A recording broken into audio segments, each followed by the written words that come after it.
Greetings, it's naturopath Eric Backer from New Zealand, from wonderful New Zealand. I really enjoy living here. Thanks for tuning into my video. I wrote a book called Candida Crusher. You can check that out at candidacrusher.com. I also design some specialty products for people with yeast infection. You can check that out at canXida.com with an X, canXida. Thanks for tuning in. I appreciate it. I've been asked by many people so many times, can you do a video on your favorite Candida fighting foods? And that's what we're going to do now. We're going to talk about what I consider the top 5 foods or 5 categories of foods that help to fight Candida. These foods aren't just good for Candida yeast infections. They're good for various kinds of yeasts in general, and there are many kinds of yeast that can affect a person. They're also good for bacterial problems, parasite problems, many types of digestive issues in general. I'd like these food categories and particular foods, spices and herbs I'm going to talk about to become part of your daily diet. So try and, like I do, and eat these foods regularly. Once they become part of your diet and you continually eat them on a regular basis, you're going to maintain quite good health. A lot of these foods go back in history thousands of years. They've been used a long time by many different cultures. A lot of these foods we're going to talk about are still consumed today. But the unfortunate thing is a lot of people don't make the time to eat good food, and they overcomplicate their diet. Everything's so complicated today, you know. The body's very simple. When you put high quality natural foods into the body, it's going to really maintain a high state of health, especially if you've got your lifestyle sorted. Okay, category 1. What's one of the top foods? Well, of course, coconut is one of my favorite foods, really. Coconut oil. It's so stable. You know, you can take it up to high temperature. You don't really wreck it by heating it up. You can get many different types of coconut products. Coconut cream, coconut milk, coconut oil. So coconut has got a very powerful antifungal ability, and it's one of your top foods, in my opinion, for fighting yeast infection. Coconut water makes a very nice kefir. It's a mineral rich, trace element rich, and it's an awesome food because it's got such a good prebiotic base in it. So when you inoculate it with kefir, you're going to grow lots and lots of beneficial lactobacillus bacteria in this medium. It's got a lot of amino acids, a lot of proteins, a lot of fats. It's a complete food. It's an incredible food. But the oil contains the highest component, really, of the caprylic acid and capric acid, and particularly caprylic acid. It contains many hundreds times more concentration of these acids than the milk does. So there you go. My favorite coconut milk in a can is called Fia Fia, and it comes from Samoa. I think Samoa in the Pacific have some of the best coconut trees. And you can get different types of coconut milks and creams, but this particular brand we get in New Zealand called Fia Fia, I just love it. I just think it's divine with chicken. You know, you can make up beautiful curry dishes with it, and it's nice just to put in a blender and have some berries with it. It's a wonderful drink. You can make ice cream out of it. So remember, as I said before, if it tastes good and you like it, you're going to take it regularly, which means it's going to have a beneficial effect. Coconut should be right up there on your list of number 5. Number 2, garlic. Well, I'm a garlic freak, and I have been for many years. Garlic is wonderful. When you get garlic, please make sure if you buy garlic at your local, store, that it contains roots on it or a root mass. Make sure it hasn't been imported from China. It may have been irrigated. The Chinese garlic, in my opinion, is not as good as garlic that's probably grown in your area. If you're in the States, there's some really good garlic growers there. Same in England, many countries in Europe. So I grow my own garlic. I've got garlic, in fact, to put in next month on the shortest day. I'm going to put about 150, 200 cloves in. That's going to give me a lot of nice bunches of garlic. So when you eat garlic, there's a lot of people say you should only eat raw garlic. Okay, so garlic contains allicin and alanine, and particularly the allicin is the antifungal component. There are quite a few university studies and research papers you can find showing you how potent this product actually is. The allicin when it comes to destroying yeast. I've put a standardized allicin extract in canXida Remove for that very reason. Now many people say, but I can't tolerate garlic, it makes me sick when I eat it. I'm very sensitive to garlic. Well, many people take canXida Remove without feeling sick at all, even people sensitive to garlic. Okay, only got a small amount of the extract in there. And if you have a tablet with food, it shouldn't be a problem. However, eating 1 or 2 cloves of raw garlic for the uninitiated can be a real big problem. Never have garlic on an empty stomach, especially first thing in the morning. It can make you want to puke. All right? This is how I do it with raw garlic. I will have, for example, a curry made up, like a korma, vegetable curry. And as I'm about to serve it, I've got 1 small clove of garlic, which I cut very finely, or I've got my little chopper. I've got a tiny little chopper I use in the kitchen. I'll chop it up, and then I'll sprinkle that on top of the food and I'll mix it in. So I'm still getting the raw garlic. It hasn't been cooked, but it's been added to the korma curry. All right, so that's how I prefer to eat it. Another way I would eat raw garlic is to cut it, and some experts believe by cutting it and leaving it for a few minutes, you get a higher conversion of alanine to allicin, more of the active ingredient. It becomes more pronounced. I have definitely found garlic becomes stronger when you've cut it and left it for a while, rather than just cutting it. And of course the other way that, as I mentioned, how I like to have garlic is by cutting it fine and then mixing it with olive oil and lemon juice. Now I sometimes pre-make large bottles of olive oil, lemon juice and lime juice and salt and pepper and garlic, shake it up and I put it in the refrigerator. And that's my salad dressings. I make up many different kinds of salad dressings which I'll have all summer long. But often I'll make up a fresh one if I've got friends or visitors over to have lunch with me, make up a fresh salad, go and get a lime out the yard or a lemon. The Maya lemons I quite like.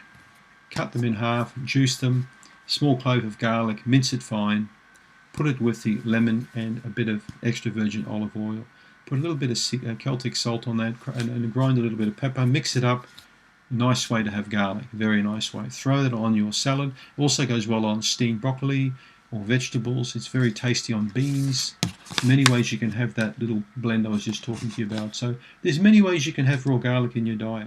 Garlic is excellent for candida infections. Try and also, if you've got issues with blood pressure, for example, or circulatory problems, if you're worried about deep vein thrombosis, just get a small clove of garlic, very small clove, gently peel it, just squish it and peel it and put a couple of scores with your knife in it and swallow it with some food like you would a capsule.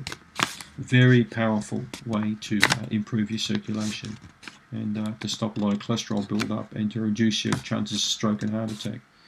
So garlic should be on your list. Coconut 1, garlic 2. Number 3, or garlic and ginger I should say, add ginger with your garlic. Ginger is excellent. It belongs to the same family as turmeric. So turmeric is really a kind of a yellow ginger. Ginger I put in nearly all of my stir fry or vegetable dishes. I'll chop a bit of ginger up fresh and I'll add that with a bit of garlic. I generally combine those together.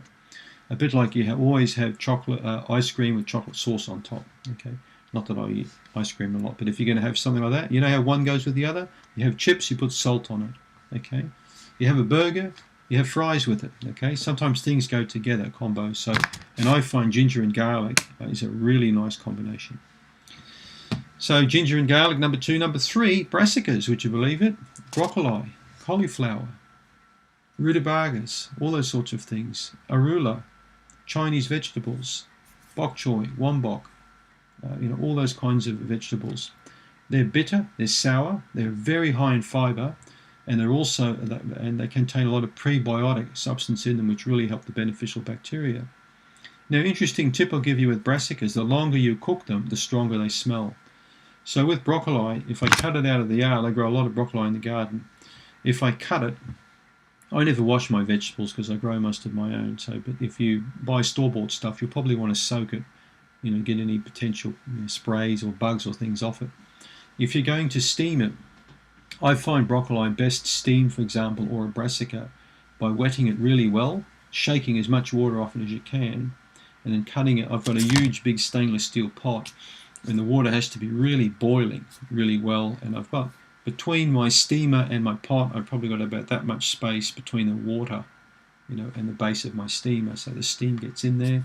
You can also use those little Chinese bamboo baskets, they work quite well. Get your water as boiling as much as you can, put your broccoli on there and cover it really firmly, and don't open it, just leave it. And you let it steam for 3 minutes. I find 3 minutes about the right time, maybe 4 sometimes. and then take it off. And then there are two trains of thought here. You can either dunk it immediately in freezing cold water with ice cubes. That will retain the green colour of the broccoli. It maintains a sort of a nice tone. I don't. I would just steam it, straight on the plate, and I eat it right away. And I find that really, the longer you steam it for, the more it's going to pong and smell. Brussels sprouts the same. Brussels sprouts can actually be cut real fine. You can even make sauerkraut from Brussels sprouts. Beautiful sauerkraut. You can cut Brussels sprouts quite fine and stir fry them. Then you won't get that awful farty kind of smell, When someone's cooked brassicas in the kitchen and then someone walks in, who farted? Did the dog fart? No, I'm cooking Brussels sprouts. Well, that's why I don't like them, because they smell like farts. Brussels sprouts are phenomenal. They've got a very high content of indole-3-carbinol, or I3C. So indole-3-carbinol is very good for estrogen metabolism, and also for glucuronidation, for liver cleansing in general. Brassicas are implicated very much so in liver detoxification. So they're fantastic. They're good for the bowel, they're good for liver detox. I recommend that you eat brassicas regularly.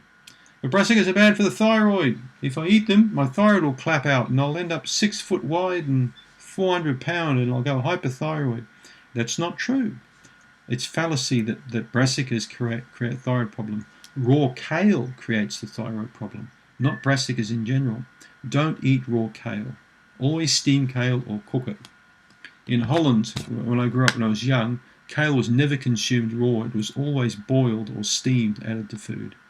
So raw kale is a new phenomenon by a lot of these crazy foodie kind of people who think that raw kale is great in smoothies, but there is certainly an indication that people who drink raw kale all the time end up with thyroid dysfunction. So don't do it. Okay, we're moving on to the herbs and spices. So there's quite a wide range of stuff here, but let's just have a look at the herbs in general. Thyme, oregano, marjoram, rosemary. All the Mediterranean herbs are wonderful as anti-fungal, antimicrobial additions to your diet, particularly oregano and thyme. So they contain different phenols, different chemicals. If we have a look at oregano, particularly, it contains thymol. Okay, thymol in particular, and carboxyl. So these are very strong compounds that help to negate a yeast infection. Grow oregano yourself. I grow lots of it in the garden.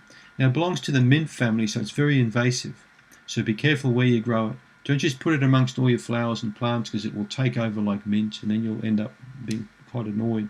Grow it in an old bathtub. Just get a couple of pieces of wood, make a little raised garden bed and just grow them in that, for example. You'll be able to control them a lot better. Rosemary is very invasive. I planted one this summer, which is fantastic. It's a very hot, spicy, peppery oregano. It's beautiful on pizzas. It's beautiful in pasta dishes. It's nice in salads. It's a bit peppery in the mouth. So Oreganum vulgare, or the common oregano, is a wonderful herb to grow. My bees love it. You get all these lovely flowers all over it, and the bees just go crazy on it in summertime. And it's a wonderful herb. Get a piece of lamb or a piece of meat. Get a whole huge big handfuls of oregano, and I just cut it off with a knife and I'll crunch it up in my hands, and you can really smell that pungent oregano smell. And then I'll just jam that in a jar and fill it with olive oil and leave that with some garlic pounded in there for a couple of weeks in the kitchen where it's warm.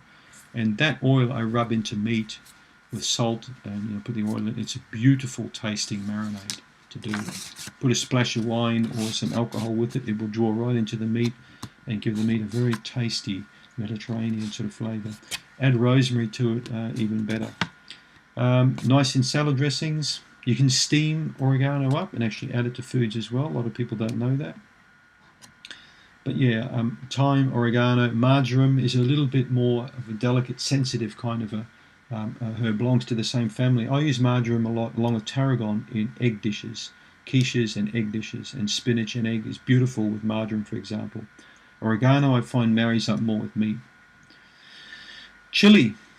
Look at spices like chili and clove. Well, clove contains this stuff called eugenol, and eugenol is very potent. I often recommend a jock itch tea you can make from clove. Clove tea is quite nice. Just get about half a dozen little clove pods, throw them in a cup, boiling water, and drink the clove tea. Eugenol is very antifungal. It's also ranked as the world's highest antioxidant-containing spice. So we add a lot of cloves to our cooking. If I'm going to make up a nice pulao kind of Indian rice dish with basmati rice, I'll add about 5 or 6 cloves in there, brown cardamom pods. I'll put a few mustard seeds in there, and maybe a bit of cinnamon stick in there, and star anise seed.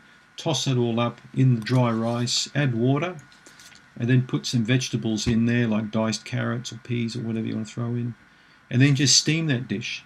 Beautiful. You will really like that dish. It tastes fantastic. There's many ways you can add clove to your cooking. Stewing fruit, put clove in there. Okay, cinnamon and clove, they go well together. Nutmeg as well. I forgot to mention with the brassicas, I'll often get nutmeg and grate that fresh and put that on top of brassicas. It tastes very nice. So the cayenne pepper is one of the best of all spices to use for yeast infection. It contains this saponin, this chemical called K1 or CAY/1. It's got a novel way of breaking down the fungal wall. So cayenne pepper, if you like it hot, some people like it hot, real hot. I like it medium hot, not like too hot. I'm not a really hot person. I sort of like things medium. So, but with curries, I don't mind a bit of cayenne pepper in there. So, you know, if you like heat, by all means put some cayenne in there. Just watch out, because if it's hot here, it can be hot on the other end as well, if you know what I mean. And of course, that's 4 spices and herbs. And what about number 5, the cultured and fermented foods, right? And my favorite, I mentioned in a previous video, is sauerkraut. I love sauerkraut. I make my own sauerkraut up. I've got different crocks I use. I just picked up another cheap one at the second-hand shop, an awesome crock. Make sure that it's lead and cadmium free if you're going to get one. Usually you can tell by the glaze. But you're better off buying a crock yourself from Amazon or whatever. And a good crocks are usually German or Czechoslovakian or Polish. They've got the rim at the top where you put water in and the lid fits on there. Get a couple of weights that sit on the kraut to keep it down and keep the juices above it. Look up YouTube videos, plenty of videos on how to make sauerkraut. When my kitchen's renovated, I'm going to show you guys how I make sauerkraut up myself. So the same way my grandma used to make it up. I just love the taste of it. And as I said, if you love the taste of something, you're going to eat it regularly. All right? If YouTube or Google tells you to like it and eat it and you don't like it, it's going to sit there and you're going to dump it. It's a waste of time. Coconut kefir, fantastic. Dairy kefir, if made well, fantastic. Proper homemade yogurt, very good. Now be careful with cultures and ferments that you do it properly, that you do it yourself, and make sure that you really know what you're doing. Look at a lot of YouTube videos and get some good ideas, for example, on how to do it. There's some fantastic footage online now to really help you and guide you, or some good books. Taste other people's sauerkrauts and yogurts and kefirs to just see, you know, what there is out there, because you may not be doing it right. And remember, if you don't get this right with the culture of ferment, you're going to end up with gut problems and aggravation. So try and add some kind of cultural fermented food regularly into your diet. Coconut, garlic, brassicas, herbs and spices, fermented and cultured foods. They're my top 5. Click on the link below, please, if you haven't already downloaded your free Candida report. If you want some really nice Candida yeast infection supplements, check out canXida.com. I spent a lot of time with patients over the years, and I worked out canXida Remove, canXida Restore, canXida Rebuild. 3 products instead of like 20 odd things. Excellent for Candida or a multitude of different kind of problems that you might face in your gut. Thanks so much for tuning in. Don't forget to comment and also subscribe. Thank you.